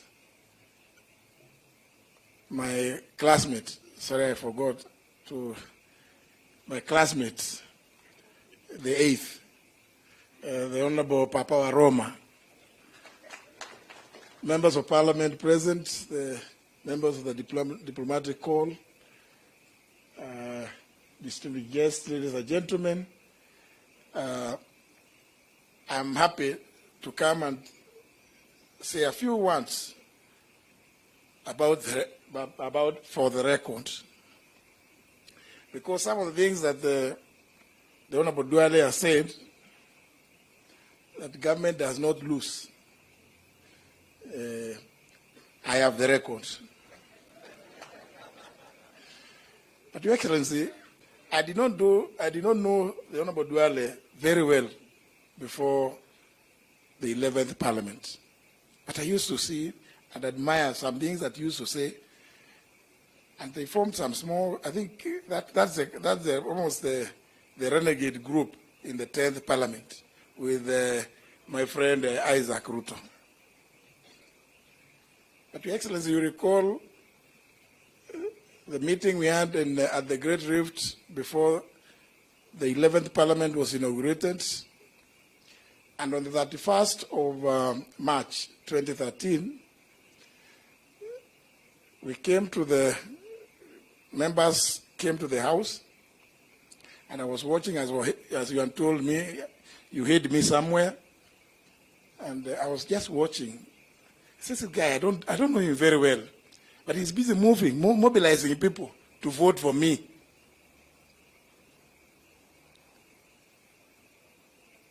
It was no wonder that I got such a resounding victory. Fast foot forward, Your Excellency. This gentleman, the Honorable Duale, is a very unique character. I don't know how many times that Duale would visit my office. And I kept wondering, why is he coming? But it's because of some of the things in this book, because they are in the record. So even as Soipan would go and have some little trouble there, I knew that she was still very safe, because she was in the safe hands of the Honorable Duale, as I was just hiding behind there. It's part of the record. The Honorable Duale is an extremely consultative person. You'd go receive whatever documentation from various cabinet secretaries, and you'd come, we sit. I tell him, but at the end of the day, even if we discuss these things, it is your business, it's your responsibility to push through. I said, but I needed you to know. I needed you to know this, so that when you see me playing this way, you will know where I'm headed. So a lot of it, some people used to say that there was conspiracy. Where's my friend Onesimus Kipchumba Murkomen and the Honorable Kindiki? Even as you complained that, and the Honorable Wetangula, even as you complained that the Honorable Duale was the enemy of devolution, I'm aware that you used to say those are two very bad people. You see, there was a very bad combination in the National Assembly of the Speaker and the Leader of Majority. And because the Honorable Wetangula is an old friend, a classmate, sometimes you'd come to my office and then you'd meet the Honorable Duale walking out. I say, what have you been planning? I hope it has not found some space in the book. I haven't read the book, but I can assure you, I promise, I must read. And because mine is not too far away, it's not too far away, I have actually, from the day I saw this, I felt extremely challenged. I said, what am I doing? And then I started thinking, looking backwards, I wanted to blame His Excellency the President because he put me somewhere where I'm reading other things now. It becomes very difficult to read consistently the other things which I was supposed to. But I can assure you, Your Excellency, I'm going to finish. I'm still going to finish. But I must congratulate my brother, the Honorable Aden Duale, who I find very difficult even today to, even if any calls me, the first thing is, leader, where are you? Because I got so used for 10 years. And he mentioned it. Honorable Barida alluded to it. When I got to know about the evil machinations, and I knew there's something, I started fighting some interesting battles. And when I came to the office, I told the leader, where are you? You know this is happening. What are we going to do? He told me, you know what? Me, I'm not going to say anything, but I will not let any business fall because of what they are planning against me. That level of commitment and level of loyalty is one that I found quite unmatched. Quite unmatched. Pongezi ndugu yangu. You know, it was tough. And the next person I told was the Honorable Mbarire that, you know, I'm trying to put up a case, and I'm told, but I've been dismissed, that I am, I'm looking back to the village. I say, but it's not the village. Duale is not from my village, so I'm not fighting. Why would you want to harass these people? And I said, Your Excellency, and it is important, now that I'm in the executive, Your Excellency, I think it is absurd that those of us in the executive can imagine that we can begin running the legislature where there is a speaker, there's a leaders of majority and minority, the whips, without consulting them at all. That Your Excellency will come and start saying, this Osoro is doing nothing. And we start, machinations of kicking him out. Surely, Your Excellency, since we all belong, in the event that any of our members is not delivering, I think it's only fair, and I know you're also extremely consultative, it's only fair that we call them, we talk to them. What is the problem? How is it? Can we do it differently? Can we talk to the speaker? Because what I found was an extremely dishonest program. You know, Your Excellency, let me not go there, because I think it's on record. So I want to congratulate my brother and urge those of us, like Professor has not said anything about writing, but I know he has written a number of treatises. He's almost ready. Okay, he is my tenant, Your Excellency, in the village. So I'm happy that my tenant is also ready to call us here to witness the launch of his. Thank you very much, Honorable Duale. I really appreciate this, and I can assure you, hii nitasoma na siku kidogo sana, as I plan some few tricks, which I will not say here because I don't want to be given some extra work. Having said that, it is now my pleasure to invite my friend, I don't want to say anything beyond that, my successor, the Honorable Moses Masika Wetangula, a.k.a. Papa Roma, to come and make his remarks.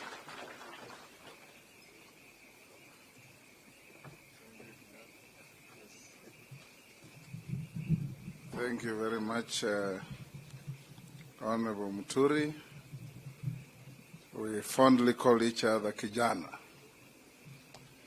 Your Excellency, our President, Your Excellency Deputy President, and all protocols as established, including my dear brother Aden Duale, our chief guest today.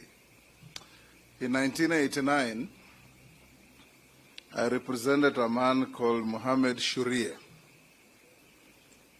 He had been accused of murdering a conservationist called George Adamson. I was instructed by some member of parliament from Fafi called Ibrahim Salat. When I got him acquitted, a week later, while in my office, some tall, lean young man walked in to come and say thank you for representing my uncle. And that lean, tall young man was Aden Duale. And we knew each other from then and became good friends. Yesterday, Aden Duale walked to my office with a copy of the book, signed it for me, left it with me, and in the evening I did a quick John F. Kennedy type of reading of the book. And I can stand here and tell you, Aden Duale, that you've told a good story. And Chinua Achebe said, don't wait for anybody to tell your story. You must tell your story. And everybody must tell your story. Reading this book, Aden Duale has just led Kenyans into the most poorly guarded secret of Kenya's politics. Backstabbing, betrayal, arrogance, greed, name it. It's all in this book. But what is important is that those of us who know Aden Duale, you know, one time when I was unceremoniously stripped of the position of leadership of the minority in the Senate, and I had spoken with mercurial English on the floor, Aden Duale called me. When I picked the phone, he laughed uncontrollably for 2 minutes. And I asked him, why are you laughing? He said, I knew it was coming. Because you're working with people whose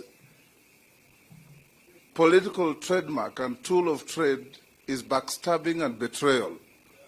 So you've just joined the rank and file of those who have been betrayed. That is one of the chapters in my book that is forthcoming.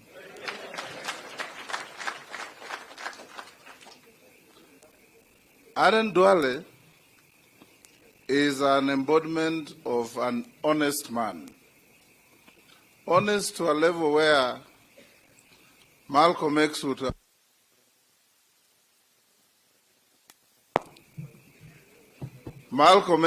called him a house nigger. Because his level of loyalty to our current president is equitable to the house nigger who, when the boss is sick, says we are sick. That is Aden Duale for you. Because when he believed in a cause, he took it and ran with it. Your Excellency, perhaps you don't know, since we formed government, Aden Duale comes to my office once every week to sit and talk to me, and we compare notes, how things going. We must make this country move forward. Thank you, Aden Duale, for being there for many of us. And in writing your book and placing it before Kenyans, you've done a wonderful thing. After 3-4 years, write a second edition of your book, because there are some things that you'll remember you didn't give them enough detail, and so on and so forth. I don't want to say too many things, Your Excellency, but I want to say this, that Aden Duale, you've shown Kenyans that a good leader can step on the shoulders of others to rise but must also be ready to have his shoulders stood on by others to rise. And you've demonstrated that very well in your conduct, in your speeches, in your everything. I shared the views of Murkomen and Kindiki that you are a constant obstruction to the growth of devolution in this country when you are the majority leader in the National Assembly. And I repeatedly told Kijana Muturi that why are you so close to this obstructive character? But it is good to believe and do what your heart tells you. And I suspect even as you are a pious Muslim, you must have read a bit of the scriptures. Because in the Bible, a man called Judas Iscariot, after betraying Jesus, was so troubled by his conscience that he tried even to take back the money he had been bribed to betray Jesus. They refused to take back the money. He went and hanged himself. So you must have learned a lesson from there that when you betray people, you'll have such internal turmoil and a troubled conscience that whatever you do, wherever you go, you'll always be looking over your shoulder to see if there are some imaginary enemies following you. But I'm sure you sleep silently, quietly, without any such troubled conscience. Keep it up. Lastly, your angle that I defended did not finish paying my fees.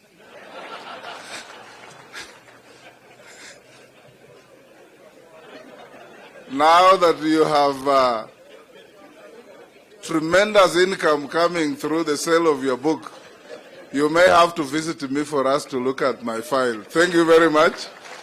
I'll now invite the Honorable Musalia Mudavadi, our Prime Cabinet Secretary. Hongera sana ndugu yangu Duale. Keep it up.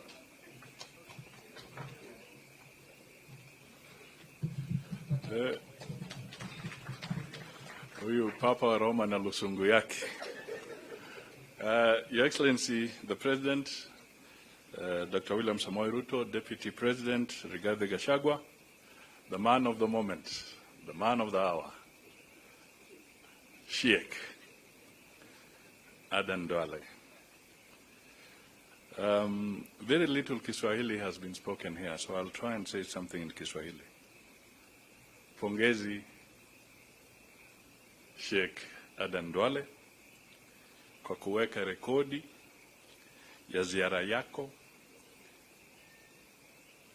katika msitu wa siasa hadi wa leo. Katika huo msitu umeweka rekodi vile uliepa simba, ndovu, kifaru na kadhalika na fisi. Kwa hiyo tunasema pongezi kabisa kwa sababu umetupatia rekodi hiyo, na ni vizuri wenzetu pia watupatie rekodi yao tukienda mbele. But now let me just point out one or two things. I had a chance to also scan through the book, and there's a thread of courage. It takes a lot of courage to say the things you have said, but also to have gone through those things and you come out in one piece. You have been very frank. You have also shown that you have endured and you have the capacity to endure and to go through challenges without falling apart.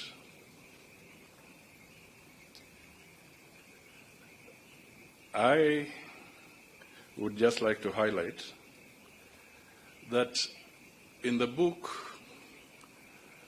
you juxtapose political deceit and political forthrightness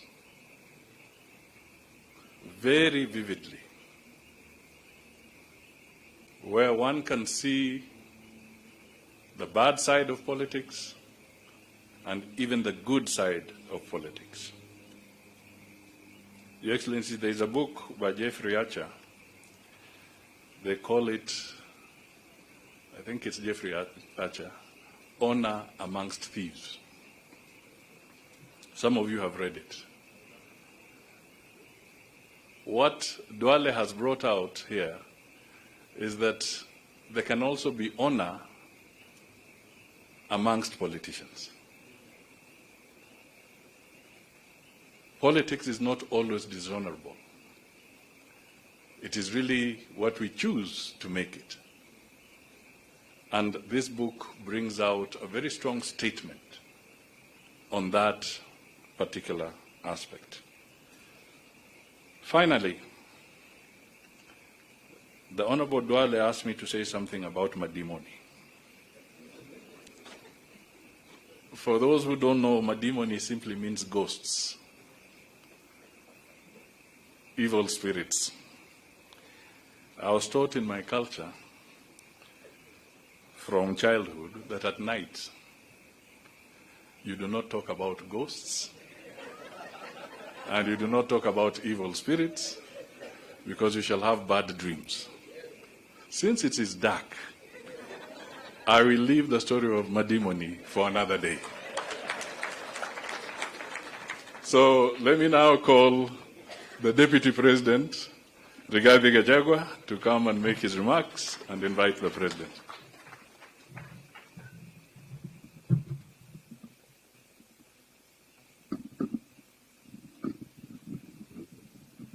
Kiongozi wetu, Your Excellency President William Ruto, the Prime Cabinet Secretary, the man of the moment, the Honorable Aden Duale, and all the good people gathered here this evening. Good evening. Your Excellency, today we have left it to Duale to be the truthful person. And we want to say that, Honorable Duale, you have done us proud, because putting to account for the record is good for this country. The people of this country for a long time have been very uncomfortable with the truth. Very uncomfortable. And this is a new beginning.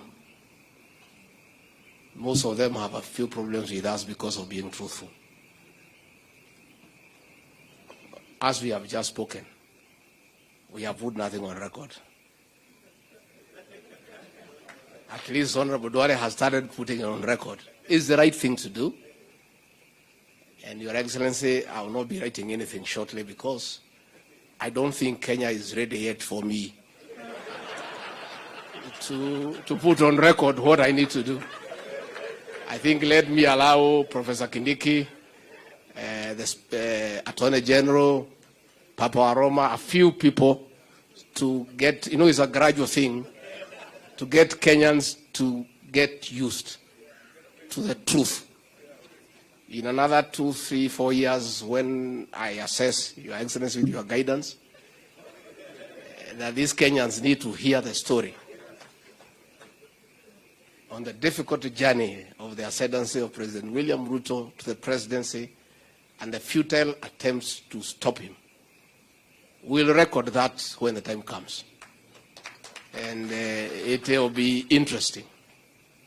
And Kenyans need to know the truth.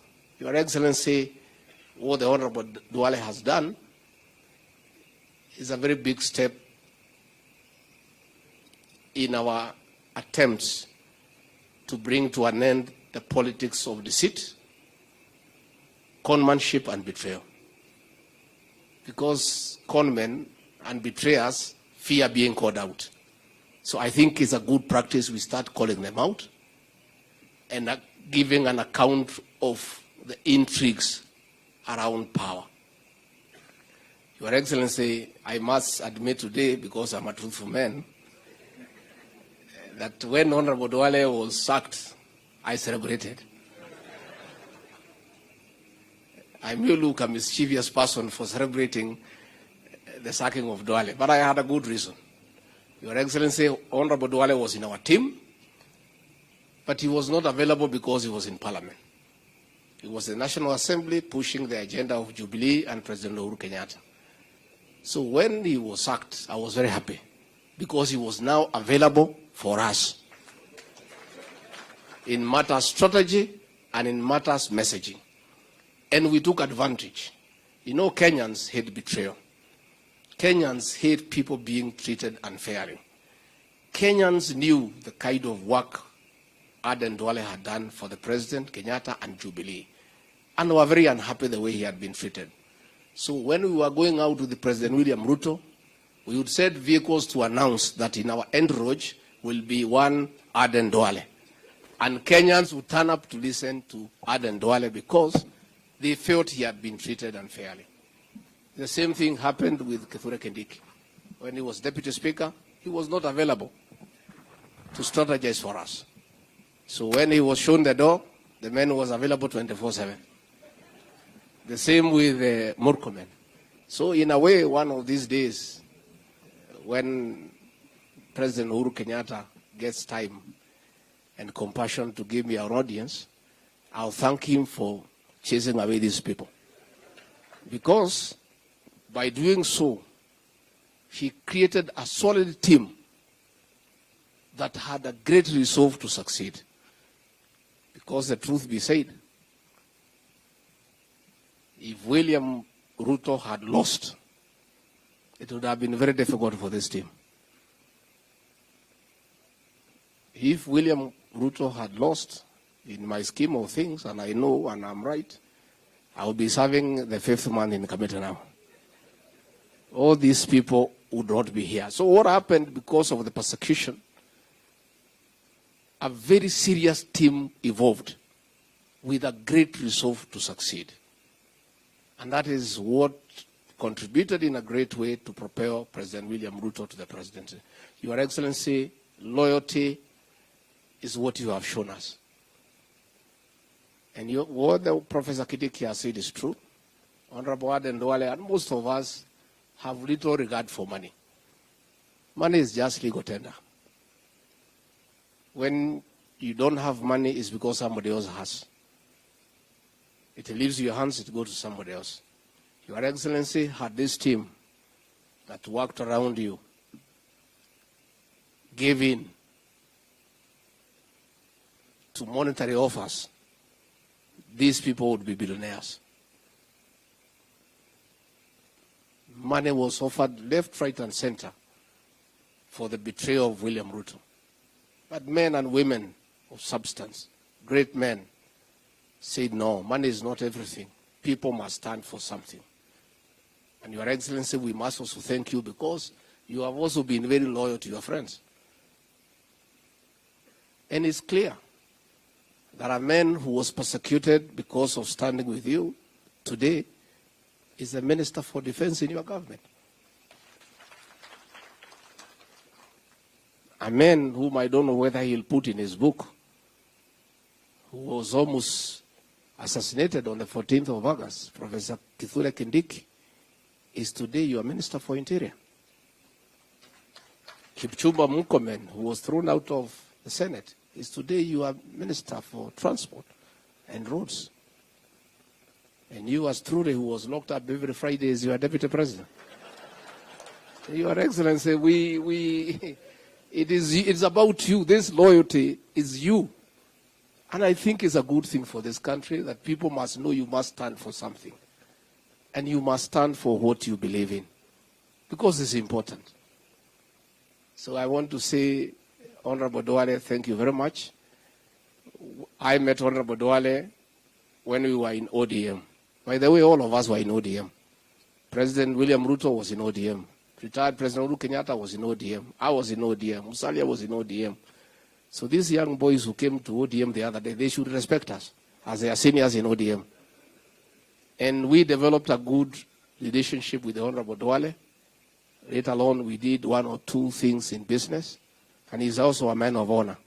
If you do a business together, he'll do what you have agreed. Unless he changes, I don't think he can change now. And later on, he came to Parliament. He was our leader and gave us very good leadership. And when he came to the presidential campaign, he gave it a lot of vigor. He gave it his all. Honorable Duale, we salute you. And what you have done is the right thing. And let everybody who has time put something down. With my exception, let me wait a little bit for Kenyans to get used to truth. Then at the right time, we shall do what we need to do. With those very remarks, I want to request you to be upstanding and help me to usher in the 5th President of the Republic of Kenya, Mr. President. Thank you very much, G. Asante sana. Tafadhali, let us take our seats. Thank you very much.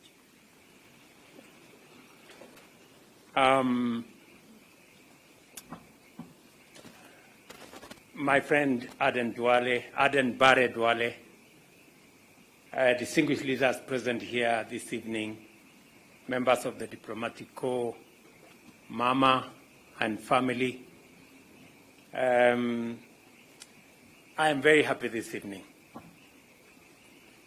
And I'm very happy this evening because you all agree that this evening Aden Duale is in his element.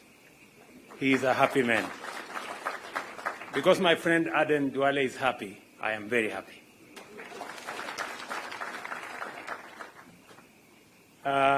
He has said many things. I just want to underscore that it is true I have been to Aden Duale's house countless times. And it is true what he said, that all the time whenever we are in his place, we are served tea and food. He already did not say that it's normally not done by him. It is done by this great lady, gracious lady. Thank you very much, Mama, for standing by my friend Aden Duale. I know you have been a pillar. You've always been there for us during the highs and the lows. And I am very happy that today you're here again to celebrate this moment with my friend. I know a very strong case has been made for us to do what we should do. But listening to, reading the book by Duale, and I haven't quite gone into detail about that book and what Kindiki is about to do and what Papa Aroma is about to do, I do not know what will be left of me to write. Because these people have cannibalized what my story, and it's now being in bits and pieces. But I will assess what is left of my story at an opportune moment, and then I will write the balance. Maybe it will not be on the record. Maybe this time it will be off the record, or something. But let me say the following. Aden Duale is a solid, trusted, and dependable friend and Kenyan. I have walked and worked with him for 16 years. In that 16 years, we've gone through every kind of political experience and situation imaginable. In ODM, in UDM, in Jubilee. Together we founded a political home in URP, in UDA, and finally in Kenya Kwanza. Bare is a trusted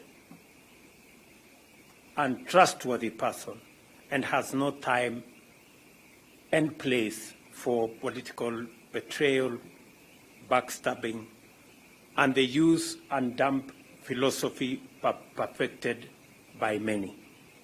I don't want to say who. When I found out Duale was writing a book, I was not surprised. In the years I have known Aden Duale, candor has been his most consistent quality. But candor is not enough if one does not have a story to tell and a message to deliver. The value of this book is that it tells a complete story. Often most people have a version of events and therefore fail to grasp the full import of certain actions and words, especially those of men and women in public life and political office. Honorable Duale has provided unprecedented access to 2 decades worth of political action, conversation, and events. From the 2005 referendum to the enactment of the 2010 Constitution, from the debacle that was the ICC cases to the 2013 elections, the creation and the rise of Jubilee, then the fall of and destruction of Jubilee, and the eventual victory of the Hustler Nation. This book tells the story of the biggest political events of Kenya's recent history in great detail, flavored with the unreserved frankness of Aden Duale. But this is not just a book about politics and politicians. It's the story of a man and his life in public service, a story that is forged in the heat of Garissa town and a deep lifelong faith in Kenya and Allah. It is a story that is made possible by hard work and the desire to make a difference for your people and also for your country. In one of the most profound chapters of the book, Honorable Duale discusses the intricate balance of playing a key role in the war on terror as a Muslim and the brave decisions he took to ensure that an entire religion did not pay the price for the actions of individuals. A stand that could have cost him everything, but he took it anyway. This book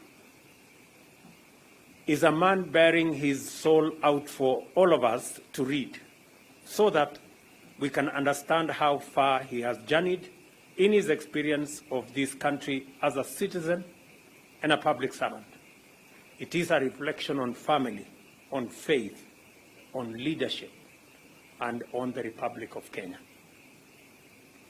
One of the things I admire most about Honorable Aden Duale is his dedication to the people of Dujis and Garissa town, where he represented in Parliament and who he has advocated for in his entire time in government.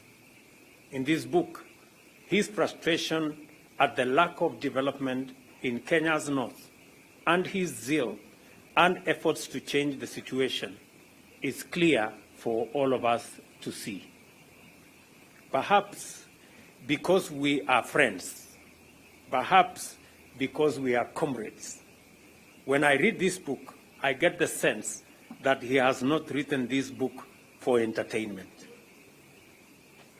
I get the sense that he is telling his story to enrich the history and record of those events.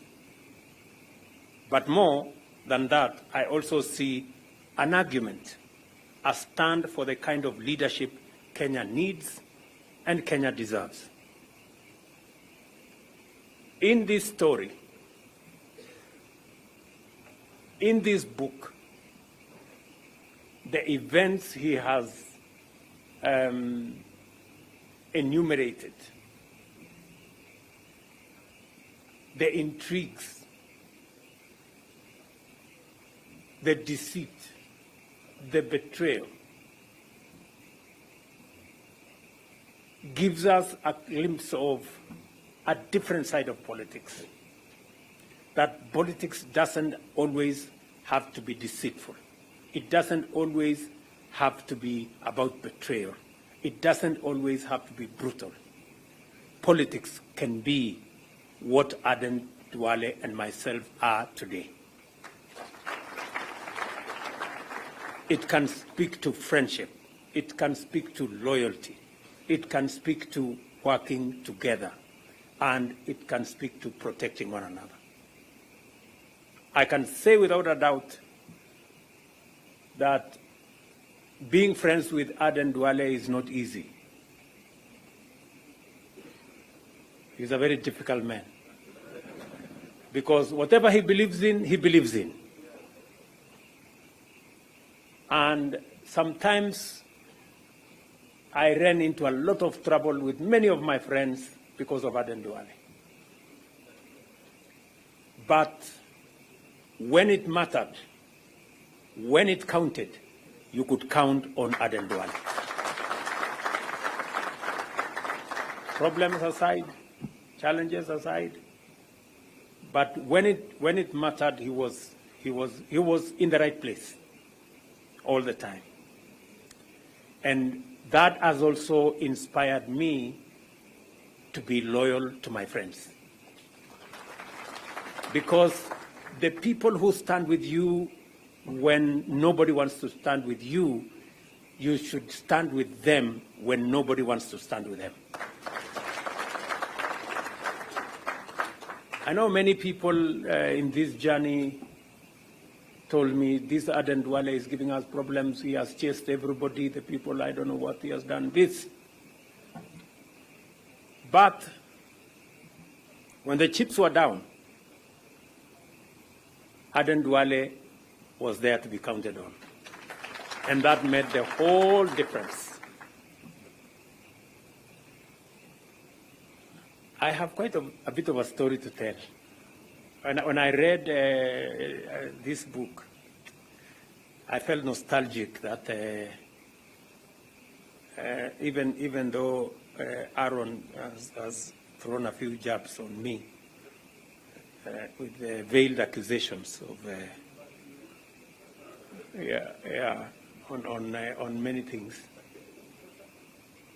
but that time will come, and we will put it down in paper, and I'm sure it will make some good reading. This book by Aden Duale is about partnership, and it also speaks about betrayal. It's a book about democracy. It's also a book about elections. But generally, it's a book about Kenya. And I recommend as many as can to read this book. There are lessons in this book. There are ideas also in this book. And there are clues in this book about where Kenya has been, where Kenya is, and where possibly Kenya could be. My younger mentee, Silvana Sosoro, you have some good chapters here to read for the work you do in Parliament, and many of your colleagues. As we all know, there is great power in telling our own stories. As Africans, we know that dignity can be lost in having others tell your story. And so I want to thank Honorable Duale for making the effort and the time to tell the story he has told, for this significant dose of truth. And I think we all needed this book at this point in time. I want to encourage my good brother, younger Professor Kithure Kindiki, to expedite his works. And the rest of us. I would really want to read a story, the book of Cecily Mbarire, a girl, and allow me to say that, a girl that I really admire because She's intelligent, measured, and makes the right decision. There is when I write my book, I'll write something about you. You know, there was a moment you really surprised all of us. We didn't expect you to make certain decisions, but we were amazed. And I know many of my friends know that. I am looking forward to the book of Papa Waroma. I know we will have a problem with the English, but we will try. We will try to read. I think we will need a dictionary to accompany, please, if you can, to interpret. And of course, all the rest of these good people here. I am truly happy this evening. In our midst, we have many friends, people we have journeyed together in this book and in many of the other books. We will read about all of us.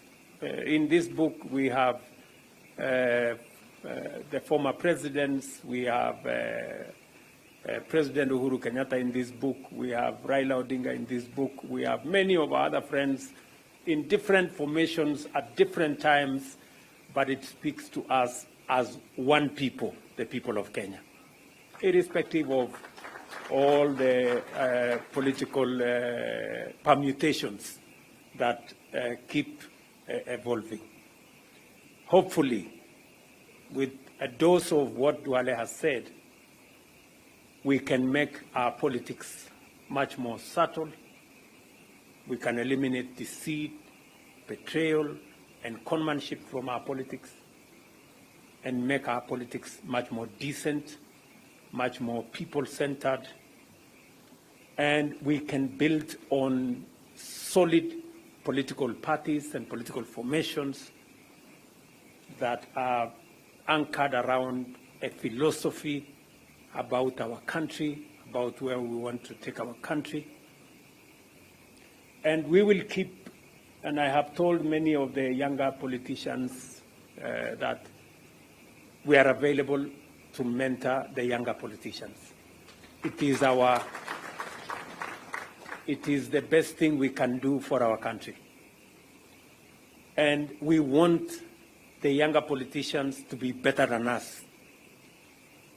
We want them to be better than, so that they can do better than we have done for our country. We all want to retire into a country where we have better leaders, with better ideas, with better plans than we could ever put together. That is our the heritage we can put in place, and part of it is what Duale has done, to write a book, so that apart from the mentorship we are giving these younger ones, they can also read, they can internalize, and they can learn, and we can have a better country. So again, I think it is a big challenge that Duale has placed on our doorsteps for us to also document what is good, what is not so good, our successes, our failures, our frustrations, our joys in a book, so that it can help others as they journey in our country, in leadership, and in every other sphere. So again, this evening I am truly, truly proud. Congratulations, Aden Bare Duale, my friend. You have taught me loyalty. You have learned from me loyalty. And we've all grown together as friends. And hopefully we can, the younger politicians can learn from us that loyalty pays. It's paid for me. I'm sure it's paid. We all know it has paid for Duale. It's good to be genuine about friendships. It's good to be loyal to friendship. And it's also good also to speak your mind when times calls for speaking your mind. And I don't want to say many things because I have good material for my book. Yeah, on many of these people sitting here and all the things that we've come through. And you agree with me that I have a very difficult team. Just imagine Isaac Ruto on one corner, very difficult person, very problematic. Aden Duale on another, very problematic. And somehow you have to figure out how all these people must be part of a team. It is quite something. But by the grace of God, we have always built a team. And of course, we are waiting for Rigiji to write the book about the truth. I think yours, we call it the truth.